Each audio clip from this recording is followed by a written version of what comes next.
Hi. Any announcements today? Anyone? No. Okay. Good morning. What we're going to do today is finish up on perfectionism and then move on to the mind-body. This semester for me has been going great, and there are very few things that I regret about not having done this semester. But the one thing that I will change next time when I teach the class, that I already know of now, is have the lecture on the mind-body earlier. Because I think it is such an important topic. It is so foundational, so basic, that when I realized that, and that was early on in the semester, that I should have had it earlier, I started already to plug for physical exercise, to talk about mindfulness, to introduce it a little bit on the lower level of the spiral. So today, a month or two too late perhaps, we are going to introduce the mind-body connection, physical health. But first, let me finish up on perfectionism. So remember last time we talked about the two models, the schema of the perfectionist, a straight line from point A to point B, versus the schema of the person committed to excellence, which is a much more meandering spiral kind of journey. And a couple of people yesterday in office hours asked the question, so what is really the difference? So you gave us the model of the rat racer, that person, remember, who at the age of 72 gets to being quite literally on top of the world, overlooking Central Park, and then being informed after a life of constant stress, constantly living in the future, in point B, not enjoying the present, the journey, is being told that it is time to retire. And I asked you a simple question: what kind of life do you want for yourself? So what is the alternative model? What is the positive model? Now, the positive model from the outside may look exactly the same. It may be a person who is extremely ambitious, a person who is extremely hardworking, a person who is an investment banker, or a doctor, or a lawyer, or a teacher, or working at a homeless shelter. It may look exactly the same from the outside. From the inside, it is radically different. How is it radically different? In that the person who's on the excellence side may be as ambitious, may have the same goals, may reach the same goals. However, that person also enjoys the journey. That is the difference. So yes, he or she gets into a top school, the school that they really wanted to get into. And at school they work extremely hard. However, they also learn and are able to mostly, there is no 100% here, but mostly enjoy their time in school, with the same ups and downs and vicissitudes natural. But enjoy school and then get into the job that they really wanted, or one of the jobs that they wanted, and work extremely hard there, and be ambitious, and work the 80-hour weeks. However, that person also overall enjoys the journey. And then they enjoy the next step, and being an associate, and being a partner, and being the MD, or whatever it is. The only difference is that they enjoy the journey. Now, I have a few role models that I know. One of them is my ex-roommate, who is an investment banker. We were in college together, also class of 96. After graduating, being an economics major, went to work for one of the premier hedge funds. After that, came back to Harvard, got his JD MBA, did extremely well here as a JD MBA, had all the offers that he wanted after, chose another hedge fund, and then went off on his own and started a firm with a few friends. Now, when I talk to him about investment banking, which I know very little about, I get very excited about investment banking, because his excitement is contagious. He looks forward to work every day, and he works long hours. So he's a model of a person committed to excellence. Even though from the outside, it may look the exact same as the caricature, quote unquote, that I depicted earlier. So it's not about losing our ambition. It's not about not being competitive. If that is what makes you happy. It is simply about learning to also enjoy the process. The step on the way to a destination that you deem valuable, that is important to you. Now, the question is, how do we overcome this perfectionism, this constant knot in our stomach? How do we overcome this living in the future, being afraid of the present because what if I fail? And I started to describe a few methods. The first one is being aware of it, being aware of what I want to change and what I want to maintain. Remember Ellen Langer's study about getting a more nuanced understanding of what it is that I want to change, because for a very long time I couldn't become less of a perfectionist, because associated with perfectionism was also success, and my subconscious was stopping me from letting go of perfectionism, because I thought that would also mean throwing out the baby with the bathwater, i.e. my success. But now that I have a more nuanced understanding of perfectionism, which is the incapacitating fear of failure, and I understand that I can still be as ambitious and not give up my success and yet enjoy the process, that's a better understanding, and now I can move forward. So the first step is awareness. After we have awareness, it's about going back to Dweck's notion of rewarding effort. Remember, Carol Dweck was able to change students' and adults' mindset with as little as a few hours. And sometimes these mindsets have been set in them from a very young age. The fixed versus the malleable mindset. And Carol Dweck, by teaching them the malleability, the neuroplasticity, how our brain constantly changes, by teaching them that to focus on the journey, on the effort, as opposed to the outcome, as opposed to the intelligence, was able to change their mindset. So in ourselves, we can focus on and reward our effort, our process, whether it's failure or success. Active acceptance. It will always be part of us. Now, one of the things that perfectionists very often do when they realize that they're perfectionists and that it's hurting them, they apply the perfectionist approach to overcoming perfectionism. Which means I will become a perfect person who's committed to excellence. That doesn't work. That's just more perfectionism. But what active acceptance is about is saying, okay, so I'm still a perfectionist. I will always probably have part of it in me, and that's okay. And that's okay. One of the things that the Buddhists talk about is that very often our greatest challenges, what Karen Horney would call our neuroses, whether it's perfectionism, the fear of failure, whether it's anger that comes up once in a while, anxiety, whatever it is that we have, that issue. The Buddhists cognitively reframe it and say we need to look at it as a tool for growth, as a way of learning about ourselves, digging deep inside ourselves, and growing. So to look at it, okay, so this is an opportunity for growth, for personal learning, for reflection, for more empathy toward other people, whatever it is. But look at it as a tool. Accept it, and then act. So one of the TFs, do you mind seeing what it is, please? Thanks, John.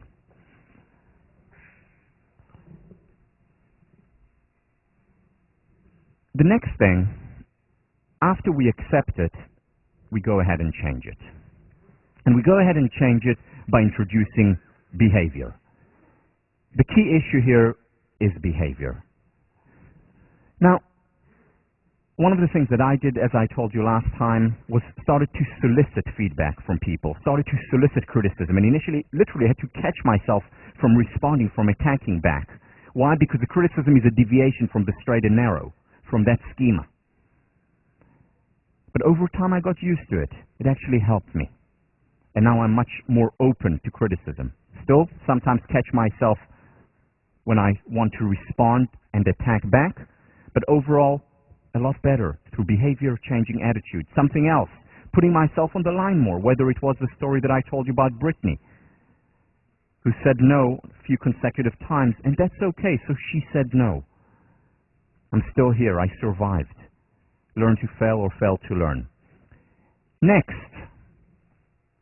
we don't always have to act out in the world, we can also act in our internal simulator. The mind doesn't know the difference between the real thing and the imaginary thing. And therefore I can imagine myself, see myself, acting as a person committed to excellence. So for example, before teaching, one of the things that I visualize is seeing myself here on stage, feeling light, calm, and accepting. In other words, the way a person committed to excellence would, as opposed to a perfectionist who would be constantly afraid of failure. And the mind doesn't know the difference, and the mind looks for consistency, and therefore I'm able to be that way, or much more likely to be that way, because of the visualization. Also, meditation in and of itself helps, and we'll talk about meditation, probably get to it on Thursday. Because meditation puts us in a state of mind of calm, of acceptance, a state of being, as opposed to a state of doing. And when we're in a state of being, we're here and now, we're enjoying the process, as opposed to constantly thinking about the destination and what will happen if I don't get to that destination. But more on that on Thursday. This is a technique, a method that I learned from Samuel Coleridge, the British philosopher, late 18th century, beginning of the 19th century, one of the philosophers who influenced our own Ralph Waldo Emerson. And what Coleridge did, he had an issue with perfectionism. And perfectionism, as Winston Churchill later on said, means paralysis. And he experienced this paralysis when he came to writing. Writing was the most important thing in his life. But he really couldn't write well because he was so afraid of not writing the ultimate essay or the ultimate poem. So here is what he did. He said, well, at the end of my life, I will write my magnum opus. Until then, everything is a rough draft. And that liberated him because he wasn't worried anymore. Now, he never got to write his magnum opus. But in the meantime, he wrote dozens of beautiful poems, some of the most beautiful in the English language, and numerous very powerful, influential, and beautifully crafted essays. And they were all rough drafts, so there wasn't the pressure. This helped me a lot because what I did when I thought about this, I said, okay, so let's say one of the domains where perfectionism was very strong for me because it was an important domain was teaching. And then I said to myself, okay, and this was close to 10 years ago, I said, in 20 years, I'm going to have a leadership institute in which I'm going to be teaching amazing workshops and seminars and lectures. Until then, everything is a rough draft. Until then, everything is preparation. And that took off. Now, I know this is a mental game. I mean, I know that I'm quote-unquote fooling myself because in 12 years from now, when that goal is actually, when I'm there 20 years later, I'm going to set another goal for 20 years later to liberate me so that I can enjoy the here and now, so that I can enjoy the process, as opposed to being stuck on having it to be a perfect, flawless, everyday experience, which it can never be. So an end goal can often be liberating. The platinum rule. So the golden rule, do not do unto others what you would not have done unto yourself, or do unto others what you would do unto yourself. The foundation of most moral systems, most religions today. The platinum rule is taking the golden rule and switching it around. And what it says is, do not do unto yourself what you would not do unto others, or rather do unto yourself what you do unto others. Now, if a good friend of yours, someone you really care about, or a family member, fails and doesn't do well, what do you do with that person? Do you reject that person? Oh, you just got a B on this exam. Or, oh, you didn't win this competition. Is that how you treat them? Or do you embrace them? And do you love them any less for it? Of course not. And yet why do we apply these unrealistic and non-compassionate standards to ourselves? You know, the Dalai Lama, when he first was introduced to a lot of the Western culture, was baffled by one very particular thing, by our use of the word compassion. The word compassion in Tibetan is tsewe. In English, spelled T-S-E-W-E. The word in Tibetan means compassion for others as well as self. And he was really taken aback by the notion that in English, when we talk about, or in the West in general, not just in English, when we talk about compassion, we talk about compassion for others. And he said, how can you have compassion for others when you don't have compassion for yourself? The foundation is the self. The Platinum Rule is about having compassion for ourselves as well. Not treating ourselves differently than we would others. Having similar standards. Accepting failure in the same way that we accept it in others, in people we love.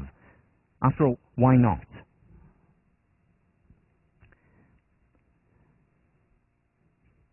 How do we help other people? Because very often people are in relationships with a perfectionist, or we know a friend of ours is a perfectionist. How do we help other people? The first thing that's important to make very clear is that it is extremely difficult to help other people deal with perfectionism. It mostly has to come from within. They have to want to change, because it takes time. It doesn't happen overnight. I know it from research, and more than that, I know it from personal experience. And yet we can help, after accepting that it is difficult. The first most important thing to do is by example. If I can change and become more of a person committed to excellence, enjoy the journey, celebrate even failures, even falling down once in a while, then I'm leading by example. And remember that experiment, right? People do what you do rather than what you say. Second thing to do is to tell stories about it, which is what this lecture essentially, or the last two lectures, were about. Mostly personal stories of how I moved or am moving from being a perfectionist to being more committed to excellence. So telling stories, sharing. Again, the difference between sharing and telling.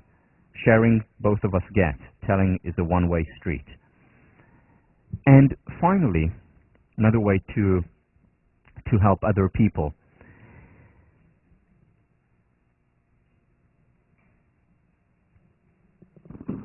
is remembering what Carol Dweck was all about. Rewarding effort, rewarding the journey. It is so easy to fall into the trap of rewarding outcome, and so easy to forget to reward the journey. I know that it's difficult in child rearing with my kids, and it's certainly difficult in a relationship. It's certainly difficult being the boss or a friend. But to really focus on rewarding the journey, on pointing out, oh, this was a great attempt, or this was so much fun doing it, the process. I want to end this lecture by introducing a mini summary of the course so far. This is a technique, quite a simple technique, but a technique that I found very powerful, because what it does is synthesize a lot of what we have discussed until now in the course. And this specific technique I apply to difficult situations. When I'm facing periods in my life, and it could be a long period or one day, that is very difficult for me. You know, when I experience anxiety or stress, or high levels of disappointment. And this is the alternative in many ways to the 3 M's. So remember the 3 M's: magnifying, minimizing, and making up, inventing. So the 3 P's are an alternative. The first P is the permission to be human. So if I experience a difficult experience, I go through a hard time, the first step is to give myself permission, and that would mean accepting of the emotion, accepting that it's difficult, accepting reality. Something just happened. There's nothing I can do about what has just happened. What can change is perhaps my interpretation of what has happened, which is where I get to the next level, the next step. And this is reframing, interpreting the situation as positive. And that would be the benefit finder. What's the silver lining here? What is the growth opportunity here? So if I'm going through a very difficult time, perhaps to look at it through the Buddhist perspective and say, well, this is a tool for growth. This will help me better understand myself as well as others, become a better psychologist, become a better business person, whatever it is. Seeing it, again, the silver lining, the opportunity in failure. And finally, one very important thing that we didn't talk about much, just in passing, is distraction, is looking toward other places. It's not always good. In fact, as we'll talk about next time, it's sometimes detrimental to stay and analyze every single emotion, feeling, thought that comes up. Ruminating in and of itself does not always help. Sometimes the best thing to do is when a negative thought comes up or a negative feeling comes up, is to distract ourselves from it by, for example, going to listen to a piece of music, going for a run, talking to someone either about that or something else. Now, this is very different from avoiding, because it's not about saying, all right, I'm not going to deal with any of the issues in my life.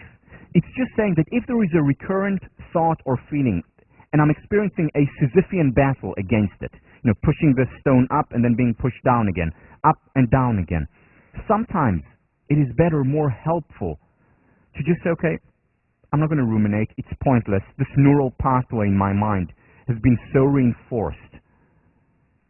It's not going anywhere. And then to say, let me move on. Let me listen to a nice piece of music. Let me go for a run. That will really help get my mind off this. And very often what the run can do is also help me look at it through a different lens. And we'll talk about it much more about this distraction because it's nuanced, meaning we're not about avoiding. So we'll talk about it next on Thursday when we talk about dealing with depression or dealing with anxiety using meditation, using mindfulness as a kind of distraction. But that's also one way of looking at the positive. And finally, the third P is about taking perspective. Is this really going to matter?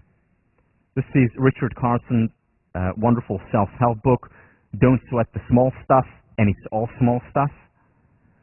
Now, I don't necessarily agree with the second, it's not all small stuff, but certainly a lot of the things that we sweat about in our lives, small stuff. Now, the issue with not sweating the small stuff is asking a simple question: is this going to matter in a year? Or in the grand, in the large scheme of things, does it really matter? Is it worth my worrying and fretting and being depressed and upset and anxious about this now? Is this really going to matter in a year? And most of the time, it won't matter. The other side of this is that, well, then does anything matter? A few years ago, I was asked a very simple question by a friend, and he said, I know we haven't talked about it before, this was a close friend, but can you tell me what psychological maturity is? From your research, can you think about what psychological maturity is? And off the cuff, at that moment, and over time I revised that definition a little bit, I said the following. Psychological maturity is about the ability to willingly shift perspective. And I think it's more or less right. Again, looking at the research about this ability to shift perspective. Why? Or what is this ability to shift perspective? It's the ability when we want to be immersed in the here and now, in the present. And it's the ability to, when we want, take a step back, zoom out, both in time and in space, and ask the question, is this really going to matter? Or in a year? Or in the grand scheme of things, space, is this really important?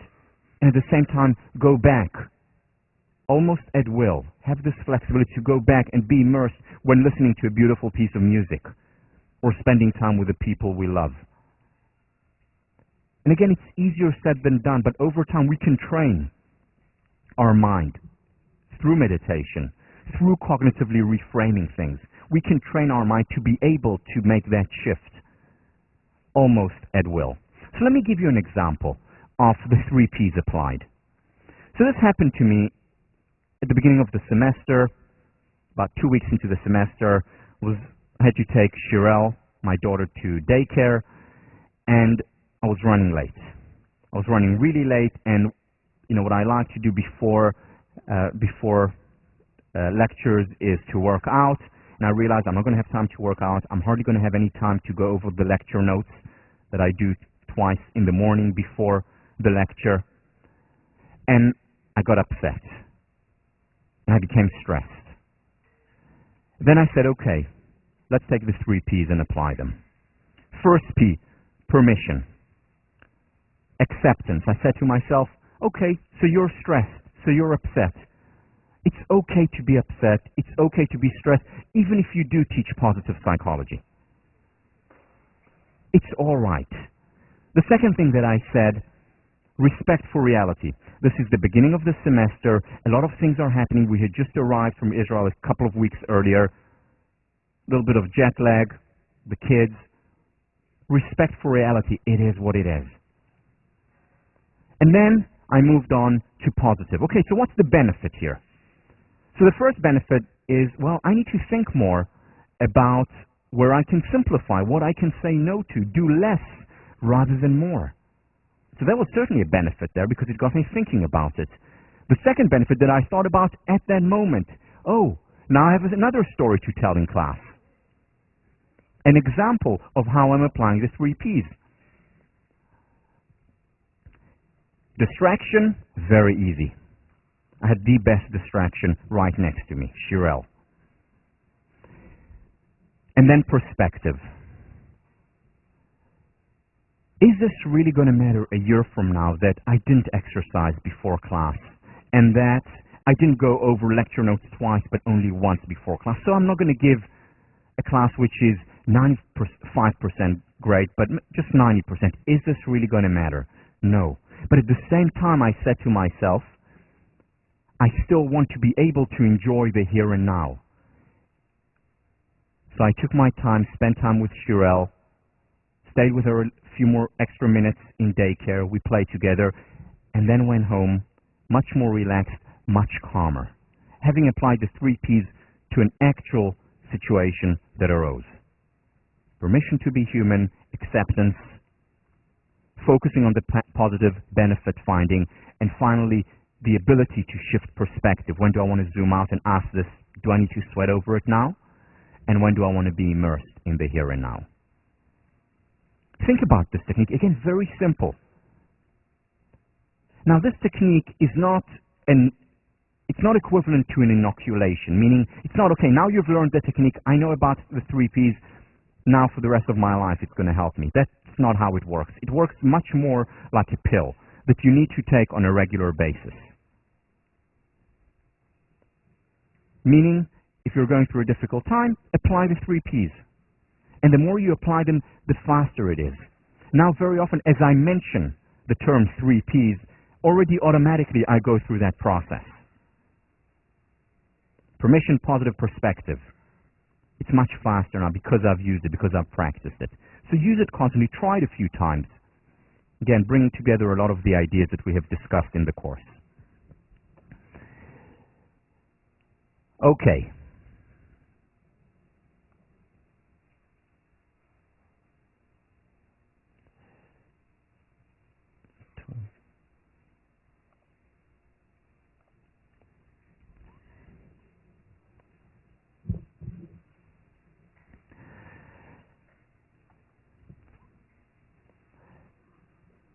A year and a half ago, I had the privilege of spending a full day with Marty Seligman. He invited me to his home, and we were sitting down in his beautiful rose garden that he writes about often, and sitting and talking about positive psychology, its past, its present, and more than anything, its future. We're talking about education, about what he was doing in his classes, what I was doing in my classes. And then, halfway through the conversation, he suddenly stopped and said, Tal, you know what the problem is with psychology today? Not just with positive psychology, with psychology today. And I said, what? Immediately taking out my notebook. And he said, the problem with psychology today is that our focus has mostly been neck up, whereas most of what happens to us is neck down.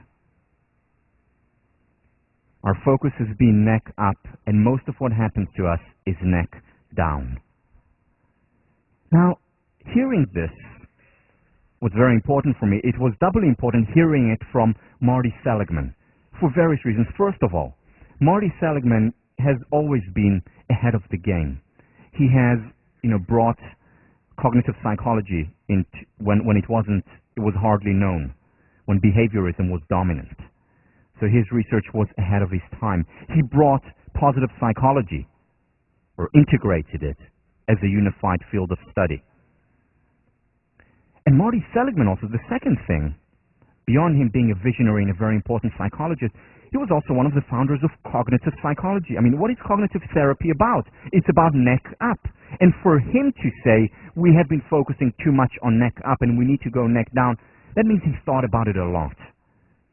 That means he really studied this phenomenon and really understands that we need a serious shift here. And he is very right. And this is the topic of the next two lectures. In fact, what I'm going to offer you is a wonder drug. And this is only for students in 1504. Okay, the auditors as well. You can have that wonder drug too. And here is what the wonder drug is going to be doing for you. The wonder drug is going to make you feel good, real good. Your self-esteem is going to increase significantly. You're going to be more confident about yourself, about who you are, about your place in the world, in social settings, on your own. You're just going to have higher levels of self-esteem. And we know self-esteem is associated with tons of good stuff, which we'll talk about 2 weeks from now. You're going to feel much calmer, much more centered. You're even going to get smarter taking that drug. It's remarkable. I mean, I know you're starting to get a little bit worried here. It's also going to make you more attractive. You're going to feel more attractive, and you're going to exude more attractiveness.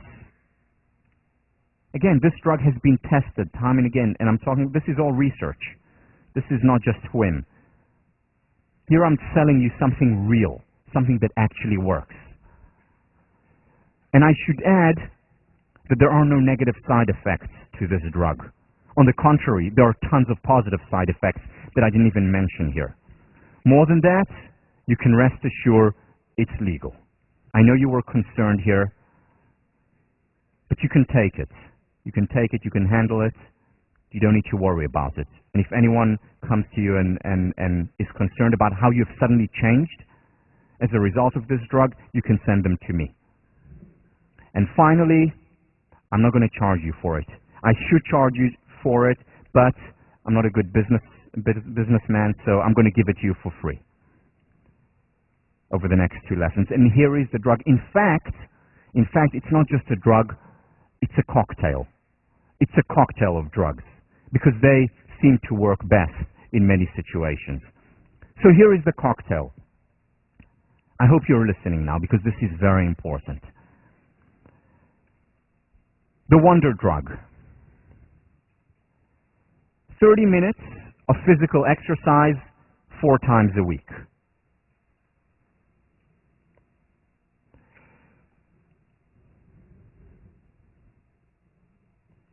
The second component of the cocktail.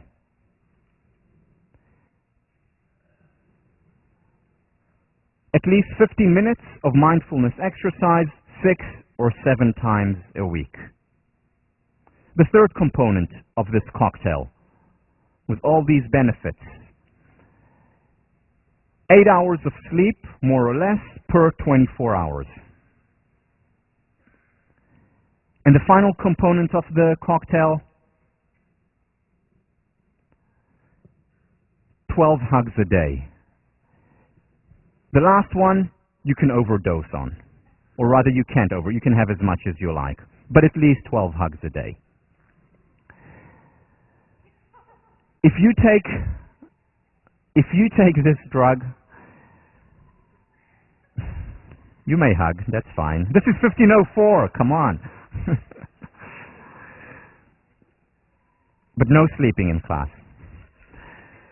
If you take this drug, this cocktail, I guarantee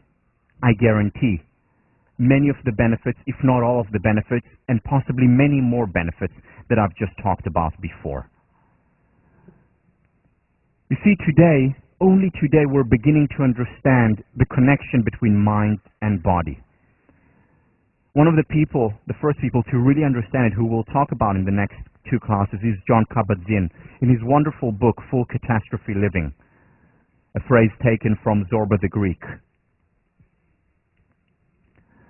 Jon Kabat-Zinn, perhaps the most fundamental development in behavioral medicine is the recognition that we can no longer think about health as being solely a characteristic of the body or the mind, because body and mind are interconnected. This is essentially a rejection of hundreds of years of Western thinking.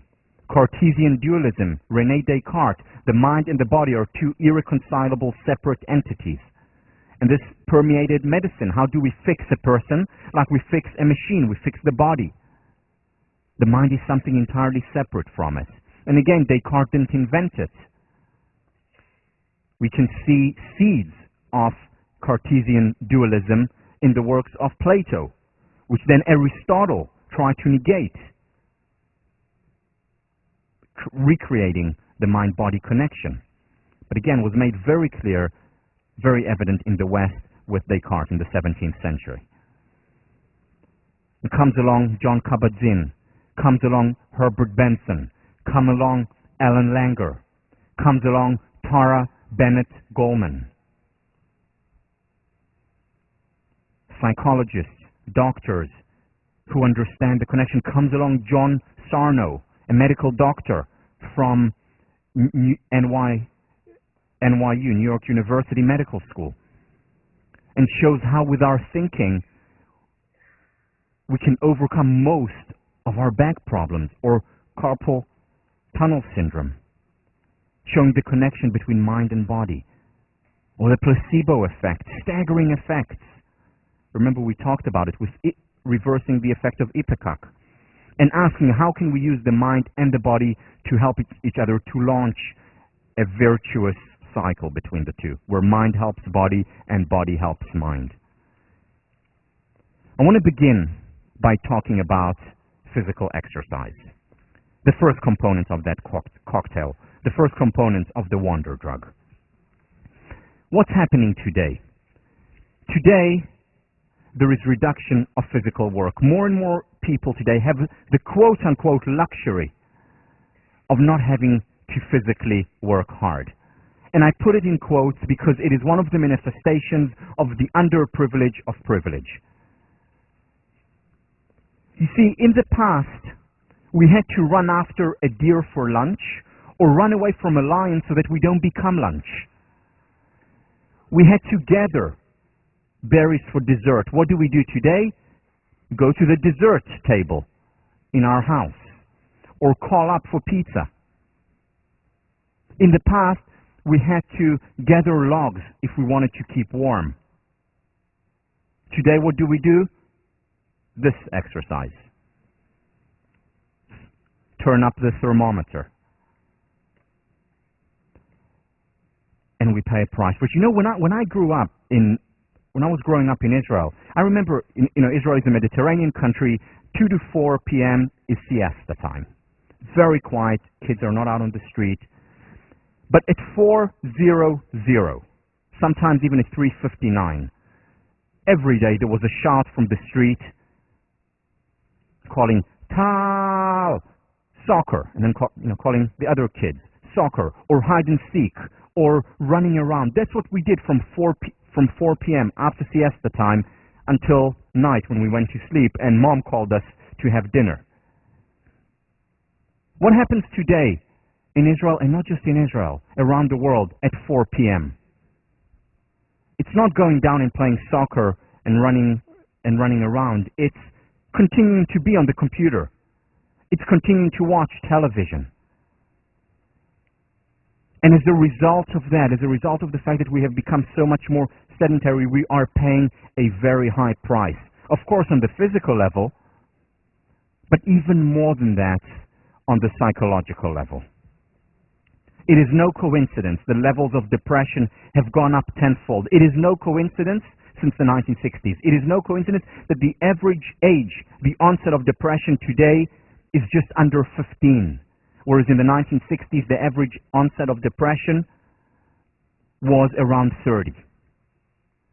It is because we have stopped exercising. We've stopped exerting effort, energy. It is no coincidence the levels of ADD and ADHD are skyrocketing. Not to mention, and I will mention later, the physical consequences of a sedentary life. You see, exercise is not a luxury, it's a need. And it's a need just like oxygen is a need, just like certain vitamins are a need, just like protein and carbohydrates are needs.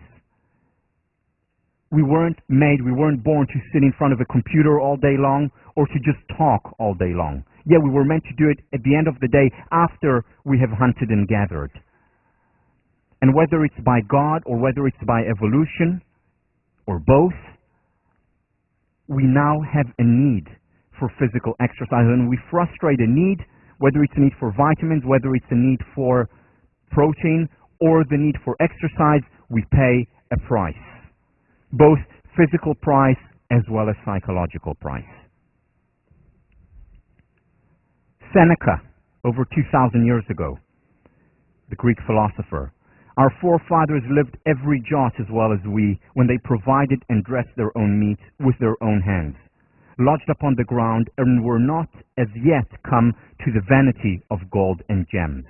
This is Seneca, a very thoughtful philosopher, talking about the lack of physical exercise that existed in his time. How much more is it today? When today we're living, in our age, the way that not even royalty lived just 100 or 200 years ago. The easy life, the luxurious life. And it's the underprivilege of privilege. We're paying the price for it.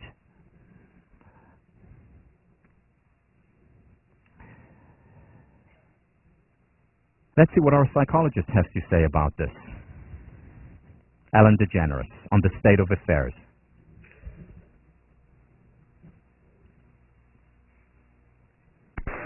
We're lazy. We have buttons doing everything for it. There's no physical activity attached to anything anymore. Even the garage door opener. We used to have to get out of the car and open up the garage door. Now there's a button you push, you know? And the car window. This became too much. I don't want to churn butter. I just want fresh air.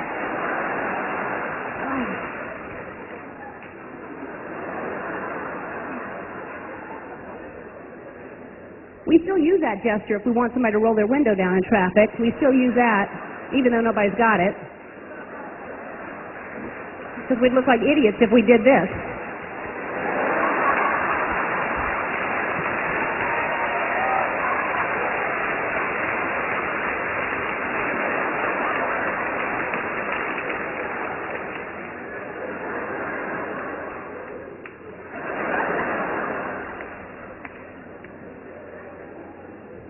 We're lazy.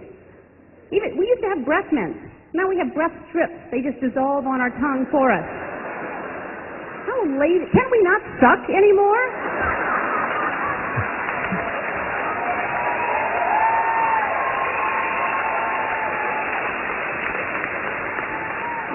Put it on. I'm tired.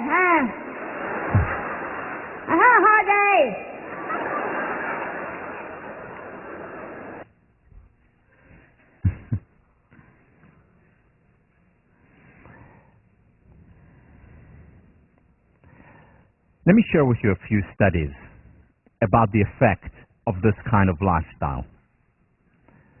This was done by Michael Babiak and his colleagues at Duke Medical School.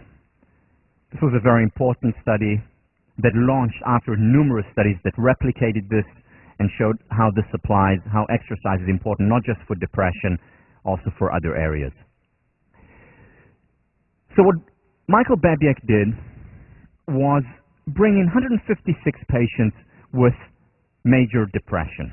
These are people who have a number of symptoms, among which are insomnia, eating disorders, listlessness, lack of desire to act, depressed mood, many of them suicidal with attempts or thoughts about suicide, and on and on. These are people who are in very bad shape. And he brought them into the lab and randomly divided them into 3 groups. The first group was the exercise group. Second group was put on medication, and the third group was put on medication and exercise. The kind of medication was the antidepressant Zoloft, the second most popular common antidepressant after Prozac. Very powerful, works. A lot of studies compared to placebos showing that Zoloft works. An SSRI. The exercise that they were put on was 30 minutes of moderate difficulty, so aerobic physical exercise. So it could be jogging or brisk walking, it could be swimming. Not too hard, but moderate difficulty of exercise 3 times a week for 30 minutes. And then he followed these 3 groups, exercise group, the medication group, and the exercise and medication group, followed them for 4 months. And here are the results. What he wanted to see is how many of the 156 patients, or 52 per group, how many of them get over their major depression. And what he found was that in each one of the 3 groups, over 60% got better. By the end of the 4 months, they were not experiencing the symptoms associated with major depression anymore, or most of the symptoms at the very least. They were could no longer be categorized by the DSM-4 as having major depression. There was no significant difference among the groups except for one difference. The group that exercised only, it took them a little bit longer to get over their major depression. So with the medication, it usually took probably around between 1 week and 2 weeks, around 10 days to overcome their depression for the 60% who were helped. For the exercise-only group, it took closer to a month. But after the first month, once they got better, there was no difference. All 3 groups benefited as much. Now, very important point. This does not mean that we should do away with antidepressants or anti-anxiety pills or Ritalin for ADD, ADHD. Not at all.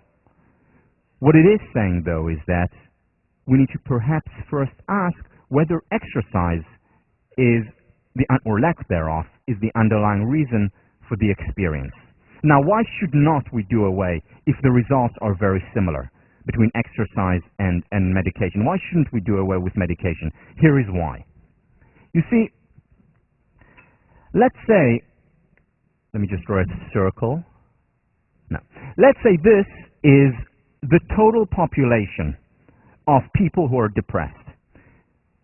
We know that Zoloft or antidepressant medication helps about 60% of them.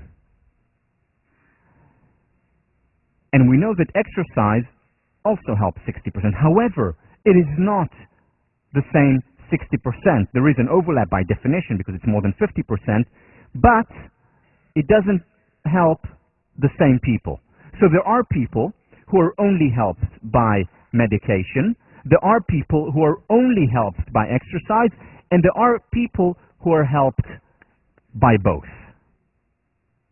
So it's not saying let's do away with medication. It is important. It helps. However, it also says let's Let's try exercise because I may be helped by exercise and not medication, or I may be helped by both.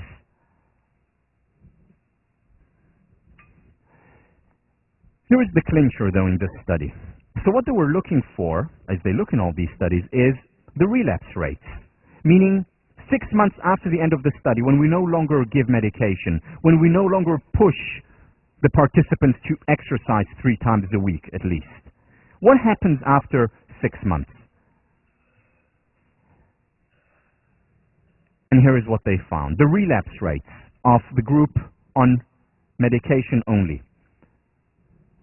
38% out of the 60+% who got better returned back and had the major depression again. 38%, over a third. The group that did medication and exercise, relapse rate of 31%, just under a third of the 60+% who got better. Relapse rates of the exercise group only, and remember, they could continue to exercise or not. That was entirely up to them. The relapse rate of the exercise only group, 9%.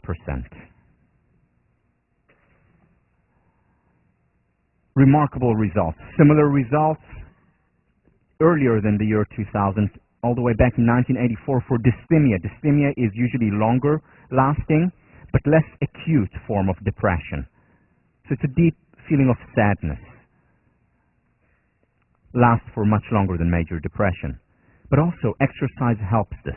Now, when I first saw this study, and again, there are dozens, if not hundreds of studies by now replicating this phenomenon on different areas, as I'll talk about in a minute, I said, wow, this is amazing. So exercise is like taking an antidepressant.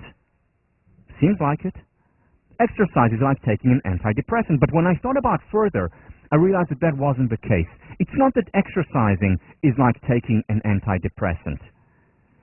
It's rather that not exercising is like taking a depressant. This is more than just a semantic difference. This is more than just a semantic difference. Why? Because, you see, we weren't made to be sedentary. We weren't made to sit in front of the computer or in the classroom. We were made to run after that deer or run away from that lion. And when we frustrate a need, as we've talked about earlier, when we frustrate a need, we pay a price. So let's say our God-given or genes-given level of happiness, our base level of happiness is here. Our set point or set range is here. When we don't exercise, what we're doing is we're lowering that base level to here.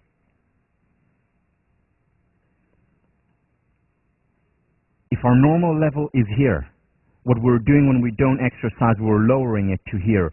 And then, whereas we could have lived our life up here with the vicissitudes, and hopefully upward spiral, what we're doing is we're living our lives with the same ups and downs, only at a much lower level here. And we struggle just to get to our God-given or genes-given level of happiness. You know, I'm not a clinical psychologist. I'm not a therapist. However, if I were one, a prerequisite for me, for treating people, for working with people, would have been physical exercise. Or at the very least, being my number one priority of helping them to physically exercise. Because very often they would come because they don't have the motivation, perhaps, to exercise. But that would be my number one priority, either to make it a prerequisite for being treated or to make it the top priority. Why? Because I don't want to fight nature. I don't want to have to fight nature so that the person I'm working with gets to their God-given or genes-given level of well-being. I want to work with nature. Nature, to be commanded, must be obeyed. And one of the dictates of nature is that we need to be physically active. And I was just talking about this over dinner. I had dinner with Dave Fish, the tennis coach, and his wife, Bonnie Masland, who is a clinical therapist. And she told me, yeah, you know, she's been treating people for years. That's what I do. A prerequisite for treatment with me is physical exercise. So there are apparently psychologists who understand the importance of exercise. Why fight nature here when you can start when the base level can be here?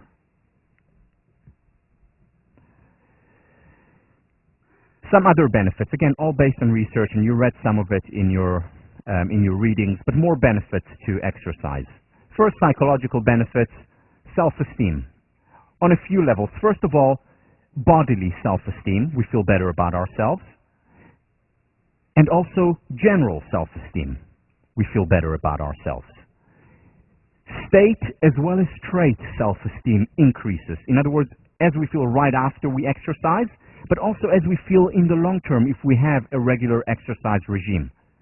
So both state as well as trait self-esteem is increased. Anxiety and stress. One of the things that are most susceptible to exercise. You know, Tommy can tell, my wife can tell if I haven't exercised for more than 48 hours. You know, I would come home and she would say, when did you last exercise? Why? Because she feels, you know, she has a sense of, you know, a little bit rougher around the edges, a little bit more tense. Again, as I mentioned in previous classes, I have an inclination for anxiety. And exercise, that's my drug. It's my wonder drug. At the very least, every other day. At the very least.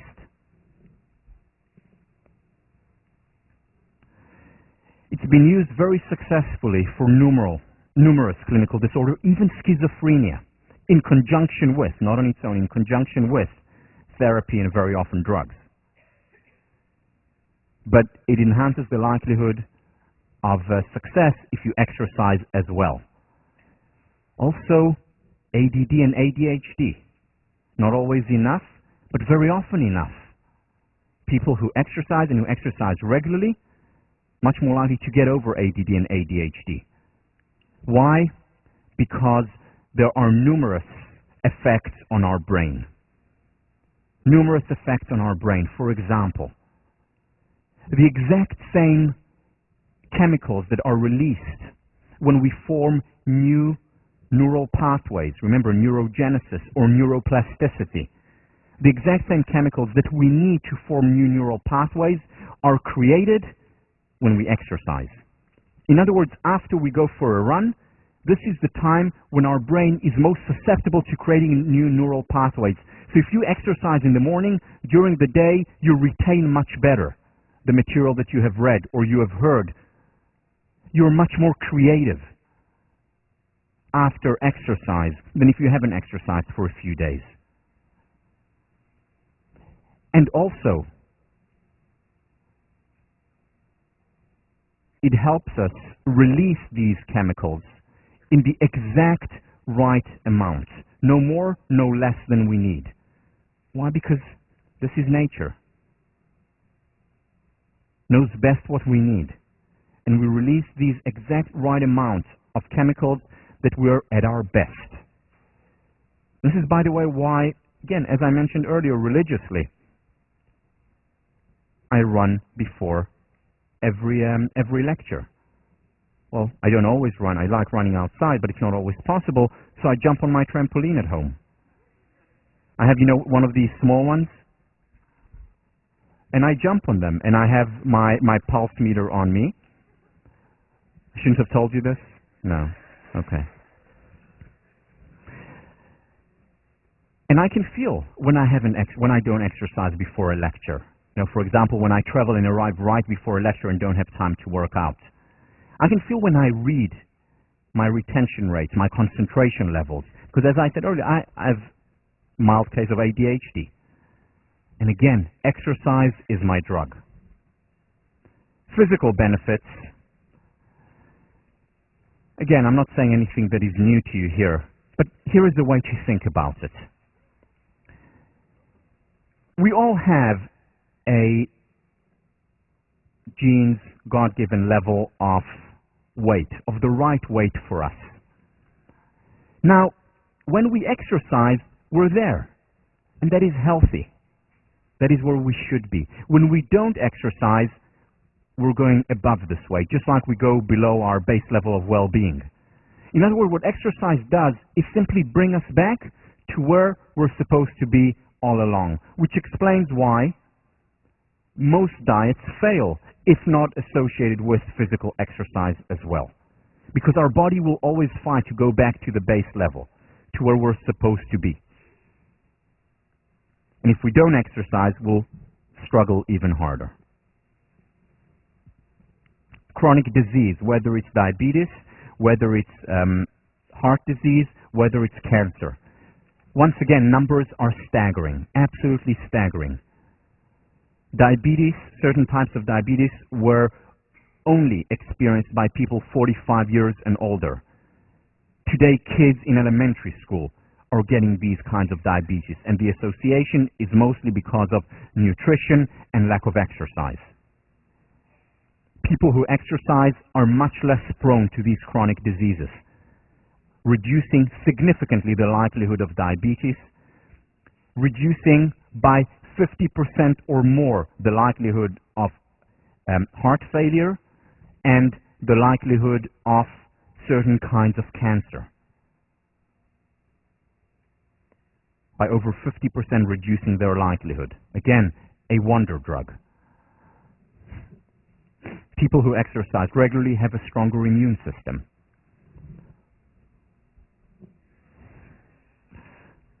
Well, I have to prep you for this. And finally, if you haven't been convinced until now, hopefully this will convince you. Both men and women strengthens libido, their sexual desire. Enhances the likelihood of orgasms. People who exercise more regularly have more and better sex. And again, a lot of research showing this, and this, by the way, applies to all ages. To all ages. Well, not all ages. I hope. Yeah. 21 and on. No. Now, the important thing to remember about exercise, it is not a panacea. It's not a fix-all. Remember, not everyone benefits from exercise. There are some people for whom medication is absolutely the right thing, and it's important. However, in many situations, and it's evident by the literature, by the research, in most situations, exercise can help, even if it's not on its own. Even in conjunction with something else, it helps. And again, why fight nature? Why fight it? Nature, to be commanded, must be obeyed. What's very important is recovery. Let me read you something that Dinsburg and Zillig write about in the Handbook of Positive Psychology, two researchers in the field. Repeated workouts that are too intense to allow complete recovery may cause endurance athletes to experience staleness, a syndrome that is characterized by increased psychological symptoms of anxiety with increased sympathetic nervous system, catecholamine, and cortisol base levels. Now, what they're saying here is that there can be too much of a good thing. And this is especially important for perfectionists to understand. It doesn't mean that more is always better when it comes to exercise. There is too much. And some of the symptoms of overtraining are very similar to the symptoms of undertraining. Higher levels of anxiety, higher levels of staleness, lack of motivation, as well as ultimately could lead to depression. I mean, this is a symptom of perfectionism. This is something that I experienced when I was an athlete. Overtraining, not recovering enough, and paying the price. Physically, of course, with injuries, but also psychologically. What I recommend is between 1 to 4 days of rest a week. Ideally, you want to exercise 5 or 6 times a week. At minimum, I would say every other day. So it would be either 3 or 4 days a week. At minimum, every other day. Ideally, you may want a little bit more than that. Each time, about 30 minutes, could go all the way up to an hour. The key here is to listen to your body. If your body is hurting beyond the slight discomfort of exercise, which is natural, stop. If a muscle hurts, stop. Err on the side of too little rather than too much. Also, one of the ways to listen to your body, if you're not as sensitive to it, is putting on a heart rate monitor, which is something not very expensive, very useful, very helpful. So I know that my exercise would be around 70% of maximum heart rate. 70% of maximum heart rate for me is about 120, 128. So I exercise at around, between 120 and 135. And then once in a while, I also introduce interval training, where I go all the way up to 9%, which is about 165 heart rate for me. But very easy to find out about, what your heart rate is. Usually, maximum heart rate is around 220 minus your age. So if you're 20, your maximum is 200. Mine being 37, it's 183. Again, more or less. And then you want to be at around 70% of it. 65% to 75% of it for moderate, effective benefit of exercise. And to keep in mind that quantity does affect quality. And once again, we have the graph that we see so often, the curvilinear relationship. So if on this side of the graph we had psychological plus physiological benefits, and here we have effort or amount of work, the graph looks like this. Where too little effort is not good, we're compromising on our base level of happiness.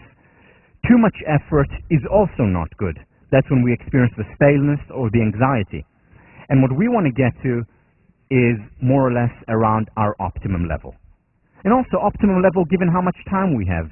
Yeah, in an ideal world, I would work out 6 times a week for 1 hour each time. In an ideal world. But I want to do many other things. So I exercise at least 4 times a week, 30 minutes each time.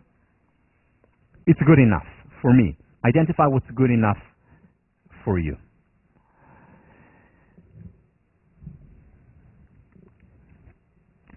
Recovery is important. We talked about recovery on the psychological level. Recovery is very important in sports. Let me share with you just a quick story about Derek Clayton.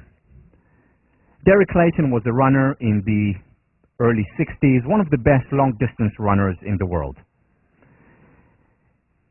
One of the best, not the best. He ran marathons. And the reason why he wasn't the best, many people said, well, because physically he wasn't that fit or suitable for marathons. He was 6 feet 2 inches tall, 1 meter 88. His VO2 max, his maximum oxygen capacity was not that high as the top runners in the world. But what he had going for him was that he was the hardest worker on the circuit. He would run in excess of 100 miles a week. Way over 100 miles a week. Worked very hard. Sorry, I wrote it down. Yeah, way over 100 miles each week. And he became one of the best runners in the world, but never got to being at the very best. And then what happened? Because of his hard work, overexertion, he got injured quite seriously and couldn't run for a whole month as he was training for one of the most important marathons. And this marathon was in Japan. So for a whole month, couldn't train, hardly walked. About a week before he started just very lightly jogging. And he said he'll run in Japan. He was invited there as one of the best runners in the world. He said he'll use it as a training run, as part of his training regime for the next marathon. So he comes to this marathon having not trained for over a month, breaks his personal best record by 8 minutes, and becomes the first person in history to run a marathon in under 2 hours and 10 minutes. Running it in 2 hours, 9 minutes, and 36 seconds. 1967. Continues to train hard. 2 years later, overtrains again, gets injured again. And once again, for over a month, he can't run at all. and then enters the Belgian marathon. Breaks his own personal best, breaks the world record, 2 minutes, 2 hours, 8 minutes, and 33 seconds, a world record or world best that holds for 12 years. This is when trainers and athletes began to understand the importance of tapering, the importance of taking time off, the importance of recovery. There can be too much of a good thing. Very similar story. Joanne Benoit ended up winning the 1984 Los Angeles Marathon after having been injured and was forced to take time off. The Danish soccer team, another example, I think it was 1991, ended up winning the European Championship after being out of the competition and being brought in the last minute because Yugoslavia was just breaking apart at the time. So they came in as a replacement for Yugoslavia, literally taking the Danish team after it was eliminated from the prelims, bringing them from the beach to play in the tournament. But they had recovered, they were fresh, they were ready to go. Recovery is important in sports, it's important on the psychological level. Okay, so exercise is good. It's the wonder drug, the first part of the cocktail. I would argue, well, one of the most important ones. And yet, most people, not at Harvard necessarily, but most people around the world don't exercise. What are some of the barriers that we need to overcome in order to introduce exercise regularly into our lives? First, it is painful. It's not comfortable to exercise at, say, 70% of our maximum heart rate. Doesn't hurt that much, but it's more comfortable to sit in front of the television or play Nintendo. So what do we do? The first thing that we can do is divide and conquer. One of the things that especially perfectionists do is say, okay, so I'm going to start exercising. And to be fit, I need to do 6 miles a day, and that's what I'm going to start running, 6 miles a day.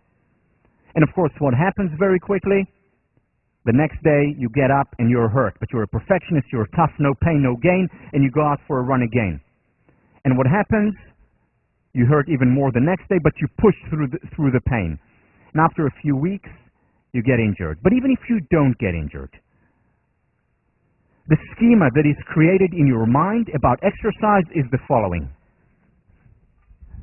It is exercise equals pain. Now, our mind does not like pain, and it tries to avoid pain. So let's say you go on a holiday and you stop your exercise regime. You stop your exercise regime for a week or 2 weeks, and then you come back. It becomes exceedingly difficult to go back to exercising. Why? Because your subconscious mind says, I don't want to experience this again. And then it prevents you, it paralyzes you.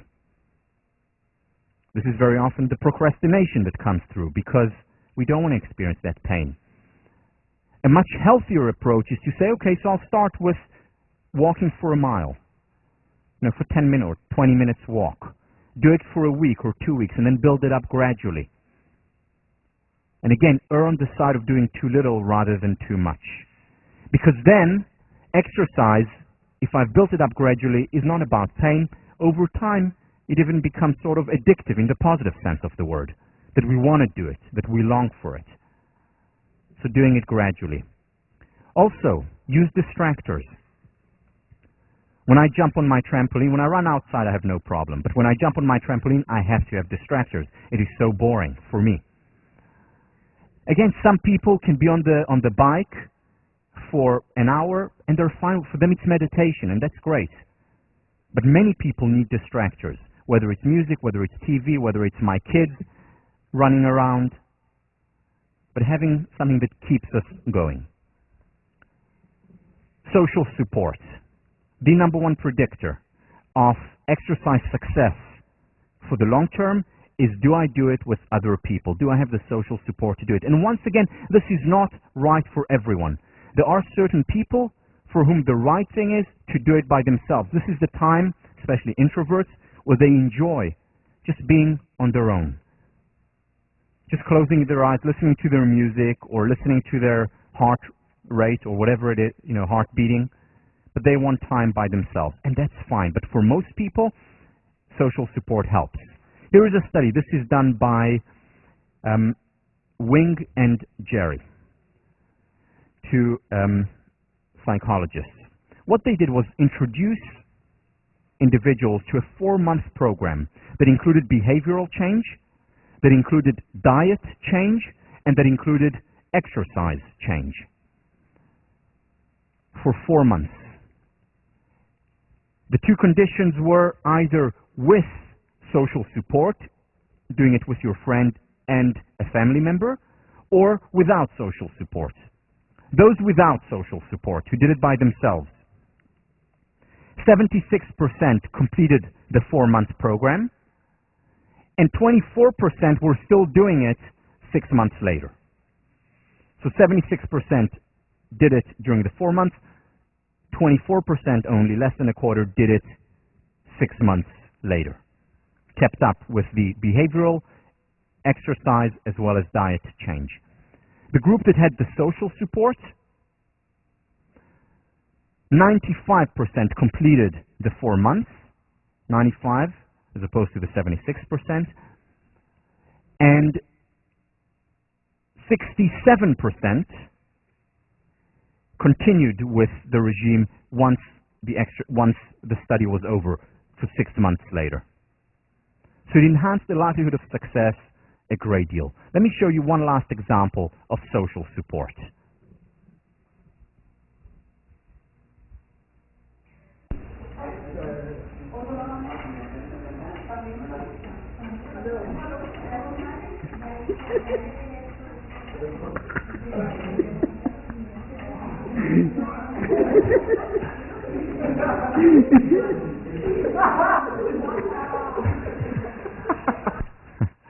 Okay, so this is not exactly what I mean, but social support helps. So if you haven't started, start today. I'll see you on Thursday.